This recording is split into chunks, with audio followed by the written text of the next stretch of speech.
Hello friends, welcome back. बात करेंगे बिहार शिक्षक बहाली को लेकर और चर्चा करेंगे कि आपका नियुक्ति पत्र कब मिलेगा।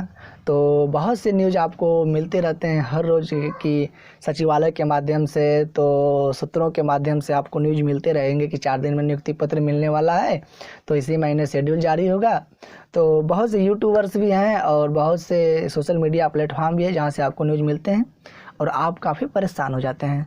तो मैं ऐसा कुछ नहीं कहूँगा, जैसा कि मैंने पहले ही बताया था आप लोगों को, पहले ही बोल चुका हूँ कि जो आपका नियुक्ति पत्र है वो शिक्षा विभाग तय कर चुका है कि हमें आपको कब देना है। और ये इस बात पर निर्भर करता है कि जब तक आपका डॉक्यूमेंट्स वेरिफिकेशन नहीं हो जाएगा तब तक आपको नियुक्ति पत्र नहीं दिया जाएगा। आपका जब तक डॉक्यूमेंट वेरिफिकेशन नहीं होगा आपको नियुक्ति पत्र नहीं दिया जाएगा।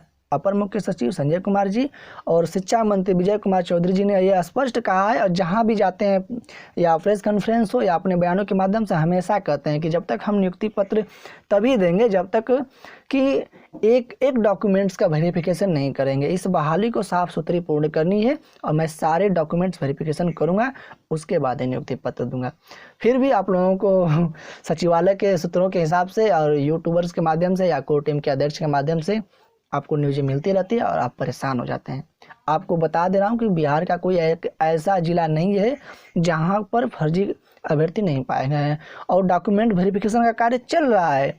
हर रोज़ आपको कुछ न कुछ फर्जी अभ्यर्थी मिलते जाएंगे।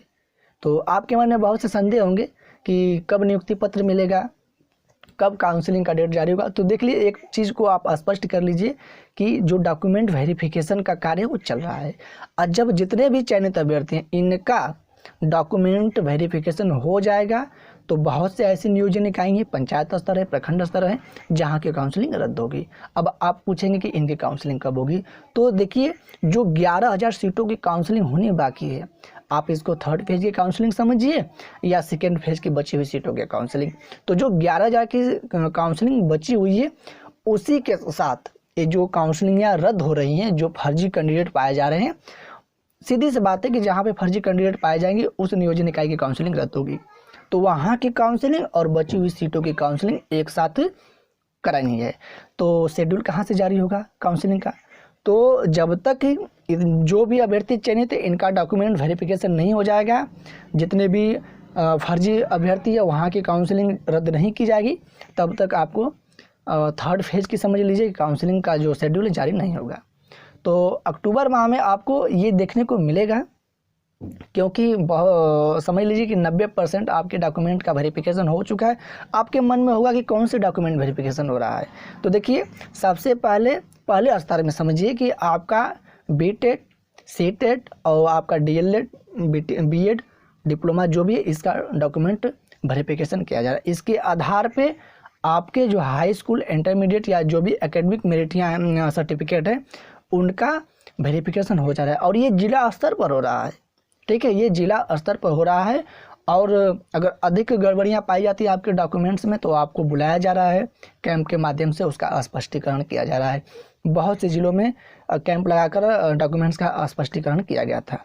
तो इस माध्यम से आपके डॉक्यूमेंट्स का वेरिफिकेशन हो रहा है।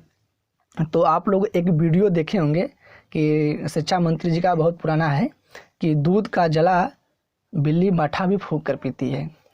काफ़ी वायरल हुआ था ये वीडियो। तो इसी वीडियो को आप लोग देख लीजिए, यहीं से आपको समझ में आ जाएगा कि आपका नियुक्ति पत्र आपको कब मिलेगा। ठीक है, आपको आपका नियुक्ति पत्र कब मिलेगा। तो बातें स्पष्ट हैं, चीज़ें भी स्पष्ट हैं। अपर मुख्य सचिव भी स्पष्ट रूप से कह दिए हैं। आपके धरना प्रदर्शन से, आपके उग्र प्रदर्शन से, आपके बार बार सचिवालय आने से जाने से कोई प्रभाव शिक्षा विभाग पर नहीं पड़ेगा। शिक्षा विभाग अपना पूर्ण मूड बना चुका है कि हम लोग इस बहाली प्रक्रिया में एक भी फर्जी अभ्यर्थी नहीं रहने देंगे। जैसा कि अभी कल ही के डेट में आप लोग देखे होंगे, बीईओ का शिक्षा मंत्री जी ने निलंबित कर दिया है और उन पर कार्रवाई की है। उनका एक ऑडियो वायरल हुआ था। तो यही चीज़ें हैं जो विलंब कर रही हैं इस बहाली प्रक्रिया में और आने वाले समय में सकारात्मक चीज़ें आपको देखने को मिलेगी। ठीक है, आने वाले समय में आपको सकारात्मक चीज़ें मिलेंगी और मैं आपको ये चीज़ भी बता दे रहा हूँ कि इस साल यानी दिसंबर तक ये बहाली प्रक्रिया पूर्ण हो जाएगी। ठीक है, दिसंबर तक ये बहाली प्रक्रिया आपकी पूर्ण हो जाएगी और आप आने वाले 26 जनवरी को अपने कर्मभूमि यानी कि आप अपने विद्यालय में रहेंगे। तो इस बहाली प्रक्रिया के बाद जैसा कि आपको बताया जा रहा है कि 7वें चरण की बहाली होगी। और मैं एक चीज़ और कंफर्म कर दे रहा हूँ कि लोग पूछ रहे हैं कि सर ये जो काउंसलिंग 3rd फेज की होगी उसके बाद भी काउंसलिंग होगी। देखिए, उसके बाद कोई काउंसलिंग नहीं होने वाली है। अगर आपका चयन हो चुका है अच्छी बात है, अगर नहीं हुआ है तो जो आने वाले समय में जो 11,000 सीटों की काउंसलिंग होने वाली है और जितने भी काउंसलिंग रद्द हुई है उनकी काउंसलिंग एक साथ होगी। अब देखिए, उसमें जो काउंसलिंग रद्द होती है, ठीक है, उसमें जो काउंसलिंग रद्द होगी उसकी भी काउंसलिंग दोबारा नहीं की जाएगी। तो ये समझ लीजिए कि जो 11,000 सीट है और जो काउंसलिंग यहाँ रद्द हुई है उनकी काउंसलिंग आपको 3rd फेज में देखने को मिलेगी। और उसमें जितने भी अभ्यर्थी चयनित होंगे, ठीक है, उसमें जितने भी अभ्यर्थी चयनित होंगे उनको नियुक्ति पत्र दिया जाएगा। और उसमें जो फर्जी पाए जाएंगे और जहाँ की काउंसलिंग रद्द हो जाएगी तो समझ लीजिए वहाँ की काउंसलिंग रद्द और जो सीटें बच जाएंगी वो 7वें चरण में जाकर जुड़ जाएंगी। ठीक है, तो 3 महीने में यही करना है शिक्षा विभाग को कि 3rd फेज की जो काउंसलिंग है उसको पूर्ण करेगी और उसमें जितने भी डॉक्यूमेंट्स वेरिफिकेशन होंगे और उसके बाद जो फर्जी अभ्यर्थी होंगे उनको बाइकाट करेगी और उसके बाद नियुक्ति पत्र का प्रोसेस जारी करेगी।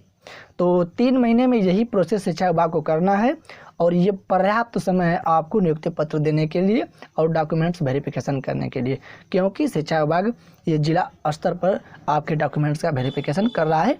ज़रूरत पड़ेगी तो इसको बोर्ड के माध्यम से भी वेरिफिकेशन करवाएगी। तो आप लोग चीज़ें को समझ सके हैं तो आप लोग ज़्यादा ध्यान मत दीजिए अफवाह न्यूज़ पर।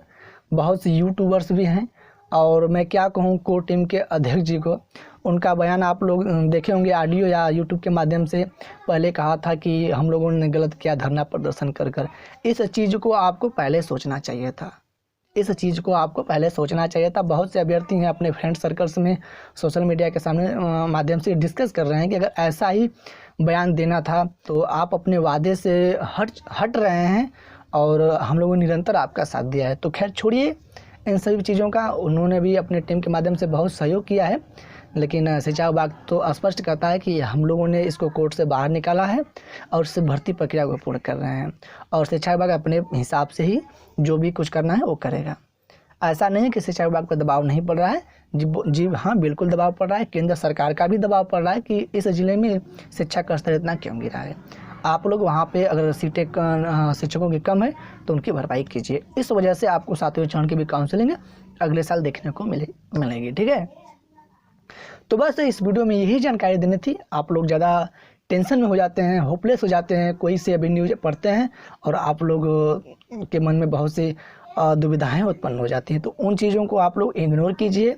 बहुत से यूट्यूबर्स हैं हर रोज़ सुबह में कुछ और न्यूज़ देंगे और शाम में कुछ न्यूज़ और देंगे, तो उन चीज़ों से बचिए। आप इंतज़ार कीजिए, जैसे इतना दिन इंतज़ार किए हैं आप लोग, 2-3 महीने के बाद है, उसके बाद आप अपने कर्मभूमि में रहेंगे। मैं आपको शेयर कर रहा हूँ क्योंकि इस साल इस बहाली को पूर्ण करना है किसी भी हालत में। ठीक है, तो बस इस वीडियो में यही जानकारी देनी थी। अगर कोई आपका डाउट्स रह जाए तो कमेंट बॉक्स में पूछिएगा, मैं ज़रूर उसको क्लियर करूँगा। और वीडियो को लाइक कीजिएगा, शेयर कीजिएगा। अगर चैनल पर नए हैं तो चैनल को सब्सक्राइब कीजिएगा और बेल आइकन दबाना नहीं भूलिएगा। जय हिंद, वंदे मातरम।